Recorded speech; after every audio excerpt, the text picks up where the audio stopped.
Welcome, listeners. I am Sony the Connectaholic, and you are listening to the Threads and Truth podcast. The focus of this podcast is to stitch together cultural legacies. You will experience me connecting and expanding cultural and historical legacies for stronger communities. During the intro about Threads and Truth, I dissected parts of the sewing needle, the tool that is necessary to stitch. The tool that I'm using to connect the threads with the truth. Today, in keeping with the April theme of connecting, I have genealogist and blogger Amanda Arthur, and we will be discussing the threads of hidden ancestry. After this brief break, we will come back and start at the eye of the needle.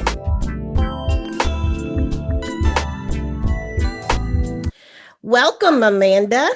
Thank you for having me. Thank you for accepting the invite.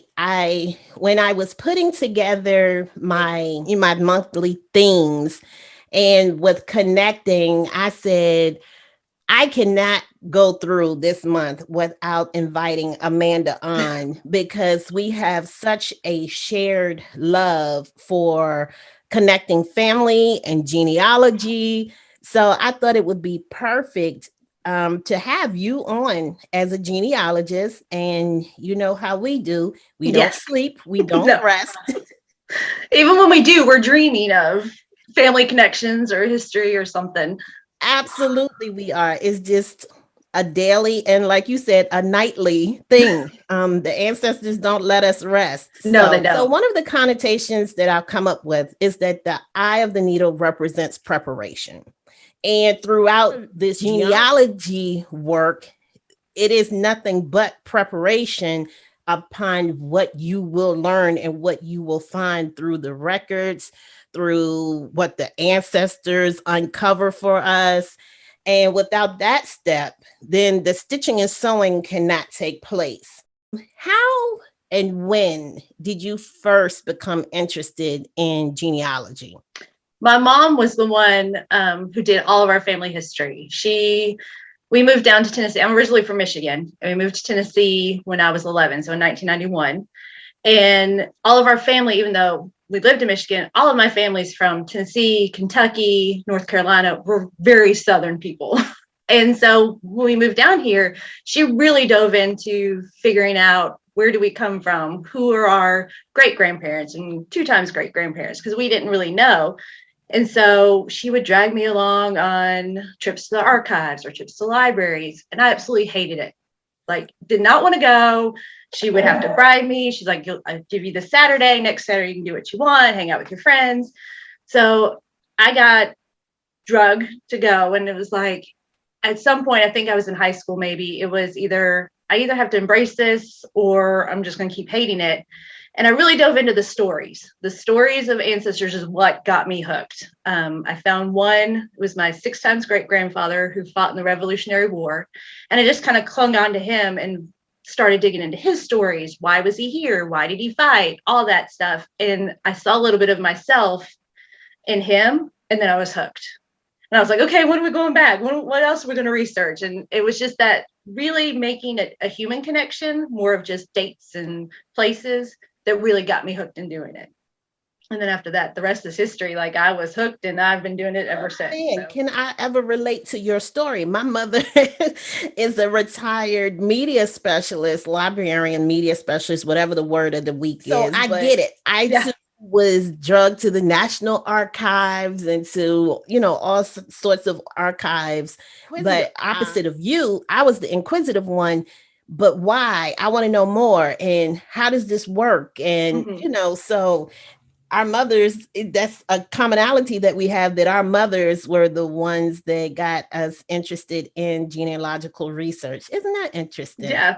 I remember one time we were on vacation. We had been on vacation. We were driving through West Virginia. And my dad's family's from West Virginia. And my mom's like, oh, hey, we're going through, let's stop at the archives. And so she drugged me in. My dad sat in the car and for a couple hours, and we were in there doing research in West Virginia on vacation. So, I mean, it was very much her thing. and she just kind of brought me along, and then it just kind of And stuck. we've had those trips too. Yep. Those vacation turn quick history research trips as well. I get it. That is something that is amazing that we share that. So since you initially was like, oh God, do I have to do this? But then that turned to, oh, wait, I want to do this. Mm-hmm. So is that what inspired you to begin your blog? What was your inspiration to start your blog? Tell us more about your blog. My blog is called The Cool Girl's Guide to Genealogy. And I really wanted it to be, it was the fact that like I was drugged to do it and, kind of fell in love with it by accident. And when I started doing it, I realized I'm a lot younger than most of the genealogists I was working with or had contacts with. I didn't think that was right. I thought knowing your family history is important. And the younger you can start doing it, the more you're going to find out. You have more time to work on it. So I really wanted to show that it's not just dates, numbers, and boring stuff. Like it's a really cool thing to do, hence the name cool. And so I just wanted to encourage, 20-year-olds, 30-year-olds, high schoolers, that this is something you should be doing, that this is interesting stuff, that it's, important to know where you came from, not just, you hear it all the time for medical reasons. Know your medical history. Well, there's so much more history and more connections. You can see a little bit of yourself in these people. And that's a really neat thing. And I think the younger you get that, the more you can develop your own identity. Like, well, my great grandmother was interested in music and I love music. Well, that's a commonality, and that makes you more aware who you are. That point that you continue to hone in on is so important, that when you get to quote unquote know your ancestors that you've never met, but you meet them through stories or just by digging deeper into their lives, you do form a connection with them. Like, oh, I know this person, and you've never laid eyes on them a day in your life. Maybe a picture, maybe. I know that for my great great grandmother, Eliza Jane Agee, I feel like I know her, and we don't have a picture of her at all. But just from the oral history stories and her boldness and her tenacity, I'm like, if that isn't me. That's why, like, my grandfather that got me hooked, the 6 times great grandfather, his name was John Raccoon Miller, and he's buried in Knoxville. I know exactly where. I've been visited his grave many times, but he's the one that got me hooked. And I make a joke now, when I die, I want to be buried there. Like, I want to be with the one that got me hooked in all this. It's a beautiful area anyways, but I just feel like a deep connection with him because, one, his stories are amazing. He was very much a guy that would try anything and do anything. And I feel like I can connect to that. Like, I'm okay. You want me to try this? Okay, let's do it. So I just feel a kindred connection to him, and never met him, never seen a picture of him, but there's a connection there. And that's where, I say, that's where bury me. When I die, that's where I want to be. When Amanda ascends, she said that she wants to be buried in the same area, or if she can't get as close as she can, to John Raccoon Miller. John Raccoon Miller. So that is her request being made known publicly. Yes, it's not a secret. I've told everybody. Something else that you just said, that you mentioned, that I want to tap into, about getting the younger generations interested. And I've loved your name, the blog name, from the beginning. I was like, okay, the Cool Girl Guide, I love it, because genealogy is cool. It is cool. It is so cool. And once people get a taste, just a little taste, first they think is, oh gosh, it's like the nasty medicine, like, oh God, this is gonna be awful, it's gonna be hard to swallow. But then you get a little taste of the medicine, and it's not the Robitussin that gave you go, oh, it's the Dimetap that you wanted as a kid. Yes. Oh, I like that medicine. Can I get the grape medicine again? Yes. So it is so cool. And I find that sometimes trying to get family interested in or to help with the research, what I'm finding is a lot want to know, but it's helping with the research. Exactly. And when you have a large family, we need all hands on deck, and I'm sure you're the same, so do you find it hard to get the younger generation in your family, or what tips or clues or can you give everyone on how to engage the younger generation into genealogy? I think the story is number one. If you tell the story of how an ancestor fought in a war and they were like this big hero, I mean, not even a big hero, but just, the things they did. I can't remember what number great grandma, she fought off Indians from our house. She grabbed her gun. She was there by herself with her dogs and kids. Her husband was off. I think it was Revolutionary War. I think he was off fighting. And she grabbed her guns and ran Indians off her lawn. And like for a woman to do that in the 1700s, that's like really brave and really cool, So like those stories. And then I think it's important to explain that genealogy isn't just go to the library, go to the archives and spend time in books and whatever. Some of us love that. I absolutely love that. As you can tell, I love books. But it's going out to a cemetery and looking at headstones. It's going out to see the land where your ancestors lived. It's not just stuffy indoor activities that you can do. There's so much outdoor and getting involved in, like do a recreation, like dress up like you're an ancestor, do stuff like that, and I do a thing on my blog called Baking with My Ancestors. And with that, I'm taking recipes from 1700s, 1800s and talking about the history of the food and making these things that they made and enjoying it and, sharing it with others. So there's a lot more connections than just the library. There's so many more things you can do. I love that you're an avid baker and that this summer during the pandemic, your baking and your live baking it was just inspiring and it was refreshing. It was just a refreshing change from all that was going on. So to connect that with the ancestral connection, finding those recipes, that is really creative and just ingenious, and I love that. I'm hoping more live bakes are coming up this summer, so I've got a few planned in my head, just getting them out and getting them done, but there'll be more. Get that ingredients list to us. Yes. After this break, we will come back and travel down the shaft of this story needle.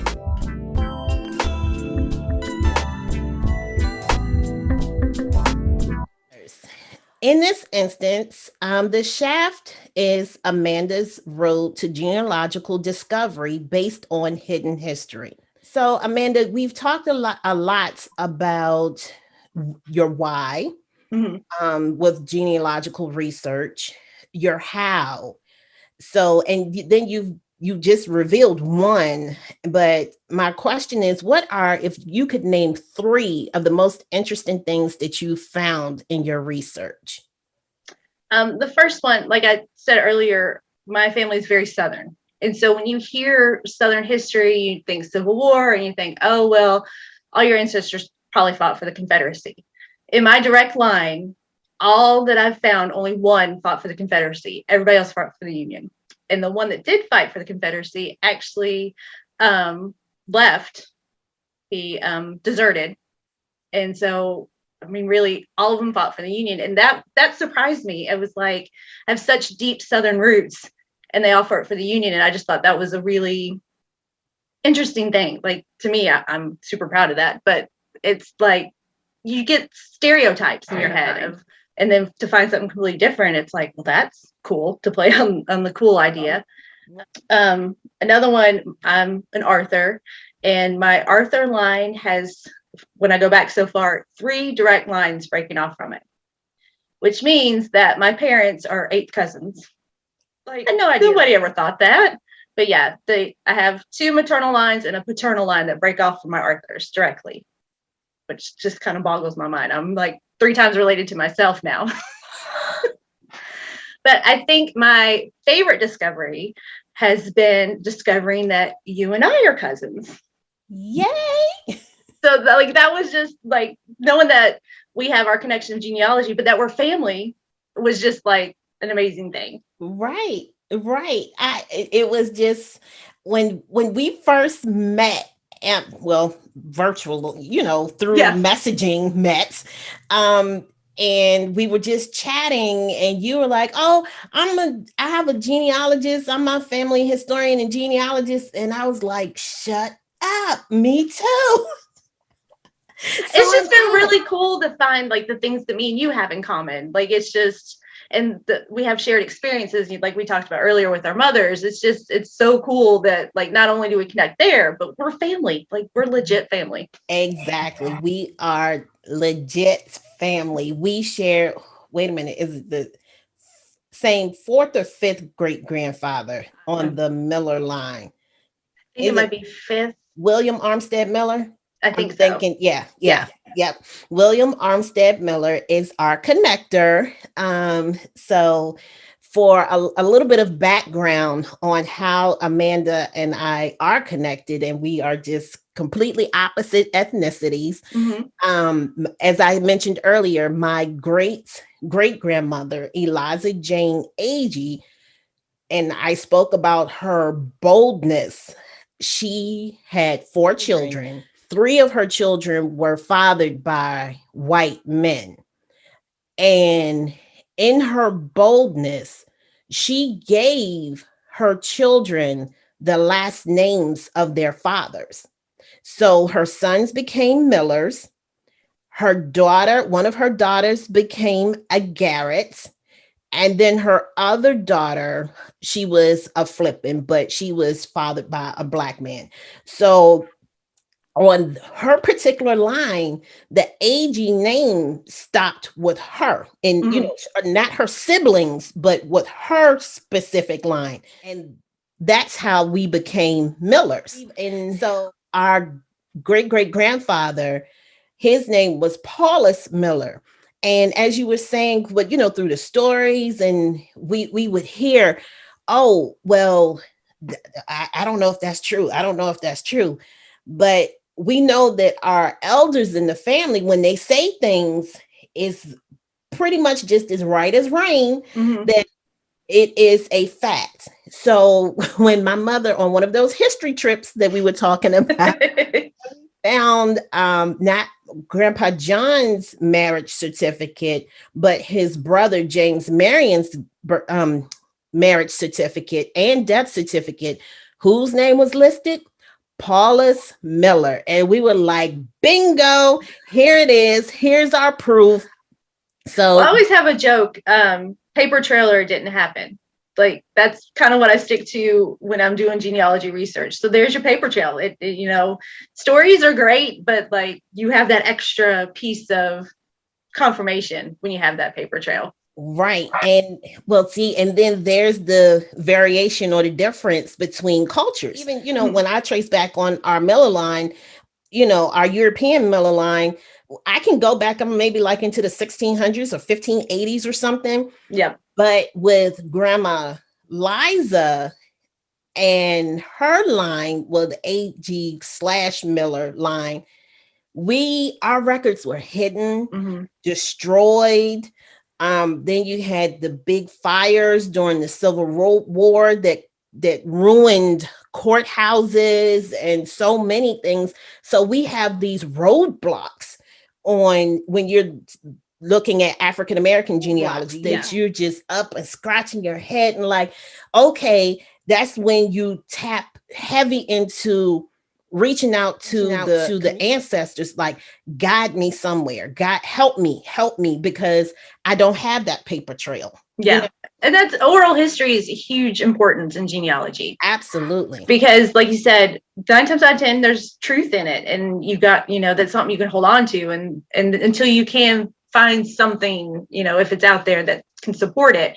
But yeah, that's the tricky part about doing the research is when, okay, there's no records. What do you do? Well, you hold on to that oral history and know that those stories got passed down for a reason. The amazing thing is, okay, so William Armstead Miller, right? And then he had a son who was James Marion Miller. She not only did she give them the Miller name, but she named them after their great grandfathers and uncles, because my great It's grandfather. almost like she knew there wasn't going to be any records. So I need to make sure that my descendants know who's who. Absolutely. My great grandfather was John William Miller. Okay, William Armstead Miller. And James Marion Miller, she just snatched that right directly from it was Yes, like, she did. no, they're gonna know who you are. There's no denying it. You're going to know. Right. They're gonna know who you are. So it's just I just love it, and it's just all amazing, and it has just been a complete blessing having you connected to the family. Last year when we were experiencing the Black Lives Matter movement, and you realized that we were connected. Of course, I readily added you to the family page to meet more of your cousins, which has been amazing.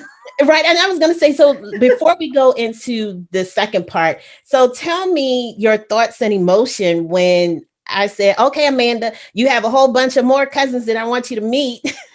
I was so excited. I'm an only child, so I don't have a lot of siblings. I don't have a lot of close cousins. I have, distant cousins that I see a couple times a year. We know we're family, but it's not like close connections.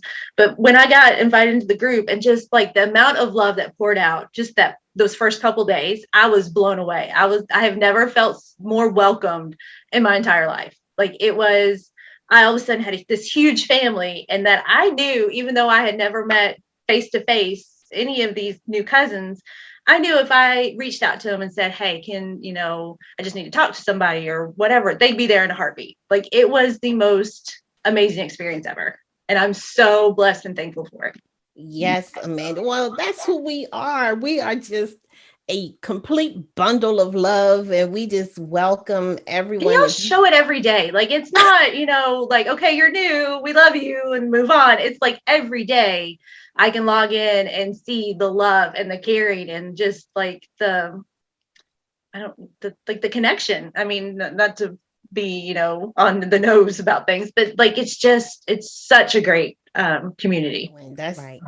That's just our DNA makeup. And you fall right in because that's your makeup as well. So, I mean, I feel like I've known y'all my whole life. And right. And that's what my mother always tells, I don't want to call you all newcomers, but the newfound family members. Yes. She'll always say, we don't meet strangers.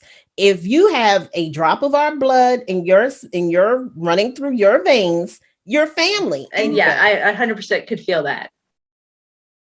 Back to how I started out here when we were talking about how heavy last summer was with the Black Lives Matter movements, the police injustices. A couple of things that you stated that were just so heartwarming for me, and many of our other family members, but very heartwarming for me. One of your statements, you said, my heart is heavy today. There are things going on in this world that, try as I might, I can't even begin to wrap my head around. Maybe the time has come for us all to stop living behind our words and start living through our actions. Another post that you said was, I've been struggling with how I'm supposed to respond to the current world we are living in. My go-to, my love language are books. When I don't know what else to do, I turn to books. I've had it on my heart the past few weeks to use my voice as a genealogist and historian to amplify the voices of the past that can help us learn for the future. This one. People always ask me why I love genealogy, and my usual response is the stories. However, today I realized that my love of family history runs far deeper than that. Through DNA and countless hours of research, I've met cousins cousins who I never knew existed, cousins who love their family history, cousins who look nothing like me. You see, we share a common ancestor where I descend down the white line and they descend down the African American line. It doesn't make us any less family because we look different, but it does give us different life experiences. I feel so blessed to have these cousins in my life. I learn from them, I support them. I more than anything want to lessen their burden. My whole point to this is that it's important to know where you come from. Before you start pointing fingers and placing blame, stop and ask yourself, could that be my cousin? When I read that, I just welled up with emotion and tears like, this is not cousin, and she gets it. No, she Mhm. does not look like us, but she gets it. And even what she doesn't get, she's willing to learn. When we send messages through Ancestry, there are times when people respond like you, and then Mhm. there are times when people don't respond. They block you, but the truth is the truth. Exactly. And we can't run from it. We can't put it back in the grave and throw dirt over it. The truth is the truth. Mhm. So how did our connection on this Miller line and finding out that you have all of these cousins, and you said that you were ecstatic about it and felt welcome from the beginning, but during the Black Lives Matter movement last summer, how did that help you want to connect even more to the state of the world? I mean, I've been blessed by a mother who taught me, you know, the world is a big place. It's not just you and your life experiences and what affects you. We need to support when people are being marginalized, when people are being um, unsupported. Just that's our responsibility as a human being, is to help each other. And so last summer when all this was going on, I had to stop and take a look. I have African DNA. Like, I'm 2% African. It runs through my blood. I embrace it. That's who I am. And so on that level, like, I always felt like I needed to do more. But then having met you guys, and like, it just changed the experience. Like, when I hear people talk, I always would like stand up for somebody or get involved and be like, hey, look, this isn't right. But now they're picking on my family, or not picking makes it lessen it, but now they're talking about my family, and Right. it hits deeper. It's like, that's my cousin. I love her. I support her. I will never understand what it feels like to walk in your skin, but I can be there and help in any way that I can, and that's it. Just, it feels different now because it's almost like you put a face to a name. Like, you hear it all the time. You hear it on the news and you hear that, and that's great. And it's great to do stuff. But like, when it's family, it's just different. It's like, and that's what like you said, you can't erase history. What happened in the past happened in the past. And I guess just because of my life experience, I can't understand why somebody would shut out a cousin that looks different. Like, that's your family. It doesn't matter. I talk to people, they're like, well, why should I do my DNA? I don't really care what I am. And I was like, but it opens your world up. It makes you more aware of what you have in common with other people. It's just, it just hits different. Like, it's something I could talk about all day long, but it's like, it's personal for me now. It's not just, because it's very easy, as a white person, to say, hey, I don't have to care.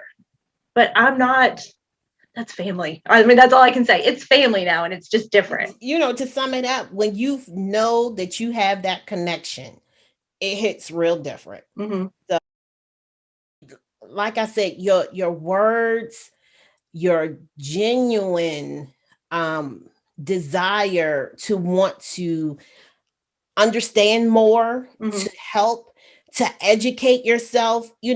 If we were putting books out there, you were Amazoning and getting those Yeah, books in the next couple of days to read, 100%. learn more. So, and I said, oh my God, look at my cousin. Like, she wants to know. And I would tell everybody about you. And I would say, well, look, I have a cousin who does not look like me, but she wants to get it. She wants to try to understand. While she may not be able to fully comprehend, she is delving deep into what is going on or getting some background knowledge Mhm. for her sake so that she can have more information so that not only she can share with others who just absolutely refuse to try to understand, but to also try to provide some sort of comforting words for us. And Mhm. that's why I felt it was so important for me to read your post during this, during this, so that people can see your heart, or Yeah. hear your heart, should I say, because it is truly genuine. Yeah. I mean, I know I am never going to fully understand what you feel and what and your life experiences. But if I can listen to you, listen to what you're saying to me and take it to heart and read the books and do the homework, like it's going to make me a better person just for knowing, and it's going to give me the tools to educate others, and if somebody comes to me and says something that I don't agree with, I have the tools to be like, no, let me give you the facts. Let me give you the experiences. Let me tell you how it really is. Bingo, there it is. Yeah. There it is. So, this was a great segment. When we return, we will get to the point of the needle.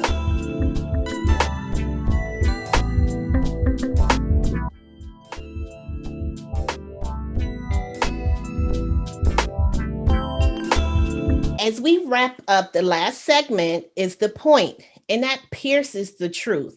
So we've kind of started piercing as we got closer to the point, as we were traveling down the shaft closer to the point. We did make some stitches there. Let's target the younger generation. What would you say is the importance of connecting with family?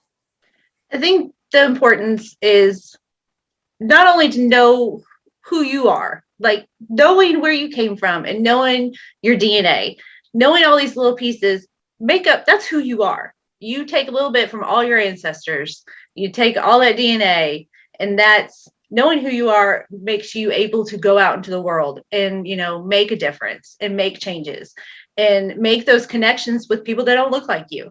And I think that's what I would say to younger generations, especially because they seem more proactive in civil rights movements and human rights movements, all those things. But if you know where you come from, you can do even more. You've got that behind, you've got your ancestors behind you pushing you forward and saying, hey, you got this. And I think that's why it's so important to know it. I mean, it's great making connections, like absolutely love all the cousins I've met and all the ancestors I found, but when it relates back to me, it makes me whole.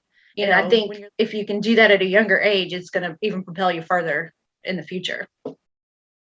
Having pulled together and stitched all of these threads together, what garments?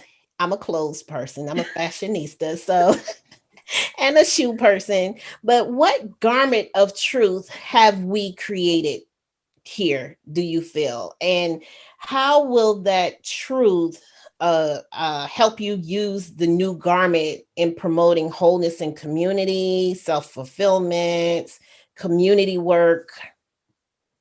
I mean, garment, I don't know, garment wise, I think to me, it just feels like a big cozy blanket. Like it's just this big blanket you can wrap around yourself that's like Yes. makes you feel all nice and cozy and warm and know that you're supported. And I mean, I just feel like that is the feeling that you want to go and talk to people about, let's talk about family history. Let's make this a cozy, personal conversation. I mean, I feel like that's what I would stitch together, would be a big cozy blanket to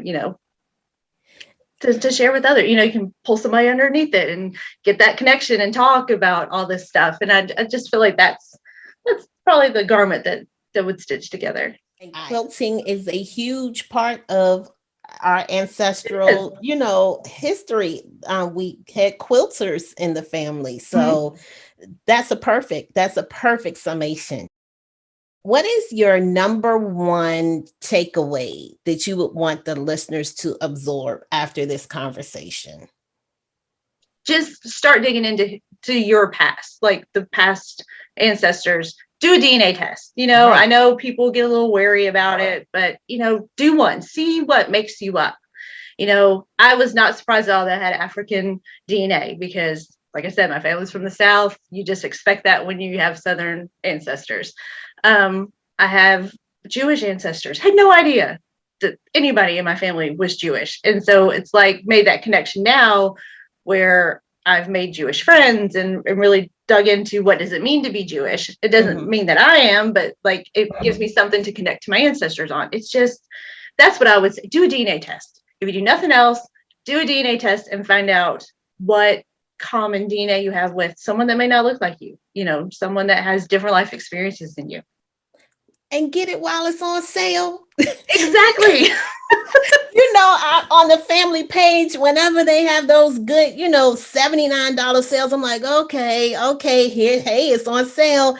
But when they have those good sales of the $59 and $49, I'm like, this is the moment you need to be going ahead and ordering your Ancestry kit or 23andMe kit or something to go ahead and get your DNA.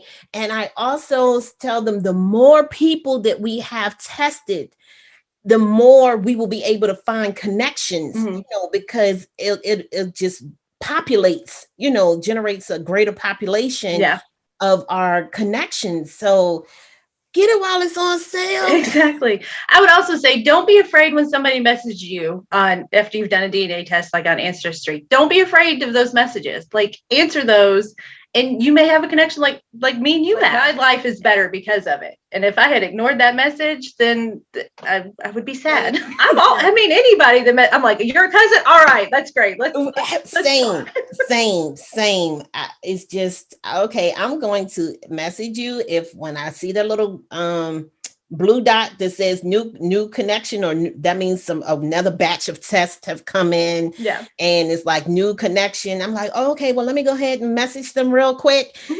So and like you said, like I knew that, based on oral history, that there was some European descent inside of me, and especially with some of our cousins. If you had seen, I've been, our cousin Sherry has been digitizing some of those pictures, but if you had met some of them or seen some of the pictures, there's no lie, Amanda, there's some that look just like you. I mean, in their skin complexion, they blue eyes, they were just so. But when I get down to my generation and to find that I still have between 22 and 24% European, blood, I'm like, well, geez.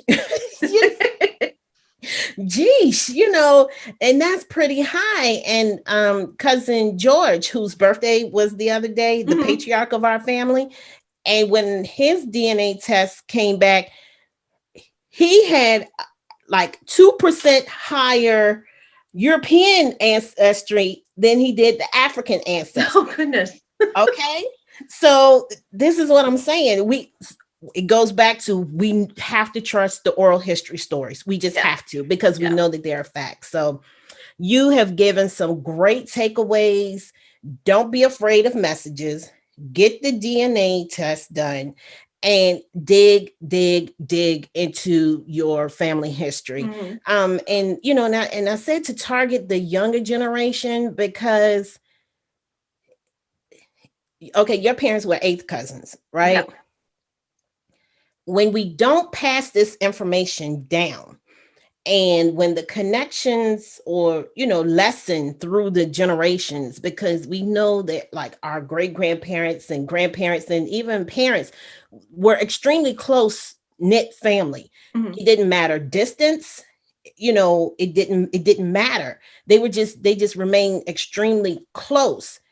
But, the world got busy, technology came, and generations under us are not as connected. Everyone wants to stay in their little pod Yeah. of family versus embracing and reaching out to extended family.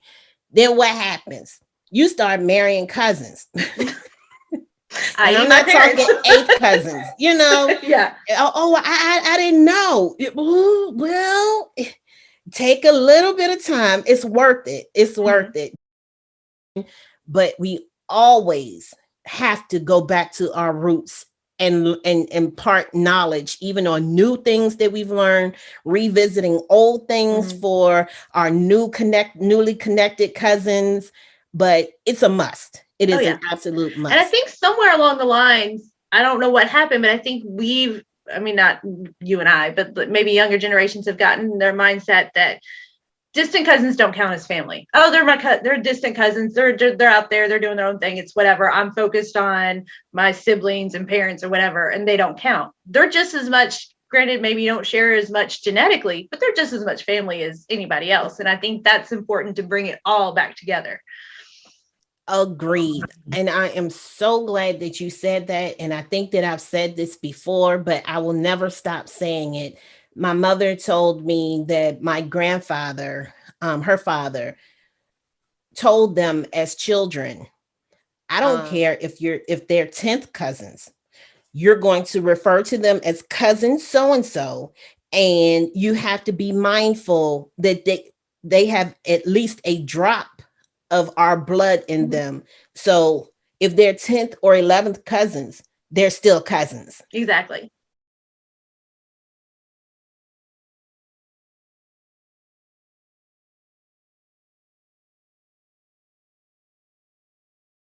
Amanda, this has been wonderful.